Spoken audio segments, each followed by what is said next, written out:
E kaunti ma Kisumu en jopur niang' ema wuok e Kisumu kono ero medo dhi nyime kod kaso e chenro mar keto e tim lipot mano ero ma Sugar Task Force ma bende nochiwo thuolo mondo kodesa kata tim leasing ne kembe 5 mag sukari mag piny owacho ma pacho kaindi.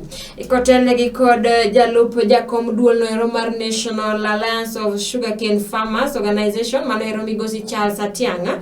Jopur go eko wacho ni nitiere jotelo moko matemo thiro chenro no ero. Migosi Atiang'a wacho ni jakom Lake Region Economic Block ma bende en governor e county ma Kakamega migosi Wycliffe Oparanya kanyakla kod governor e county ma Kisumu Ngiri Anyang' Nyong'o gine jotelo go eko ma bende osebedo ka chocho okang' mar timo leasing ne kembe 5 mag sukari mag piny owacho e pacho ka.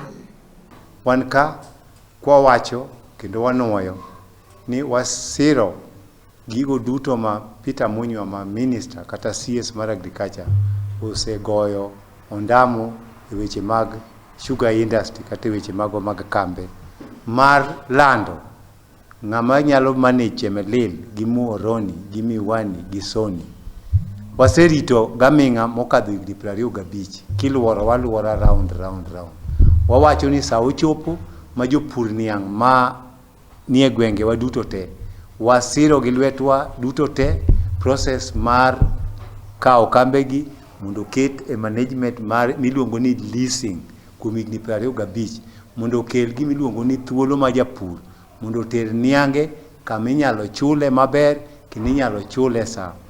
Waseneno ka jumbe 2 manyocho kadho ka jotendwa moko kotelnegi Anyang' Nyong'o ma gavana ma Kisumu owuok oko ka pingo wach mar kao kembegi mondo ket kama sirkal keto gieno. To wawacho kendo wanuoyo ka kwayo moluor Raila Amolo Odinga nogol kiboko ne en sama rach magisetiyo matek gi Uhuru Muigai Kenyatta mar luoko piny Kenya kendo kelo ngima maber ne japur niang'. To ng'amiluongo na Anyang' ka Nyong'o gigo ondama 3 mbele to Nyong'o duoko ji ondama 4 chien.